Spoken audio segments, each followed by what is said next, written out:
శ్రీ ప్రసన్న వెంకటేశ్వర స్వామి టెంపుల్లో మనకి అన్నదాన సత్రంలో ఏమేం పెట్టారో, అన్నదాన సత్రం ఎలా ఉందో చూసేద్దామా. మనకు పైన వచ్చేసి ఆలయం ఉంటుంది. ఆలయానికి కింద భాగంలో మనకి అన్నదాన సత్రం ఉంటుంది. దాంట్లోనే కిచెన్ బ్యాక్ ఫ్రంట్ సైడ్స్కి అంతా చాలా ప్రశాంతంగా చాలా ప్లేస్ ఉంటుంది. చూసారా, ఇదంతా కూడా సైడ్స్ అన్నమాట. ఎంత బాగుంటుందో, సిటీ అవుట్స్కట్స్ కదా.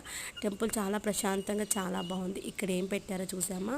అరటిపండు, తర్వాత వచ్చేసి ఒక బజ్జీ, తర్వాత ఒక హల్వా, తర్వాత ఒక పికిల్ టమాటా పచ్చడి చేశారు, తర్వాత మామిడికాయ బజ్జీ చేశారు, తర్వాత సాంబారు, పెరుగు, white rice and bagara rice, గడ్డ పెరుగు, తర్వాత గ్లాసులలో వాటర్ ఇచ్చారు. నాకైతే అది ఎప్పుడో మనం చిన్నప్పుడు నేను చూసుంటాము. స్టీల్ గ్లాసులలో వాటర్ ఫిల్ చేసి అక్కడ టేబుల్ పైన పెట్టారు. ఎంతమంది వచ్చారో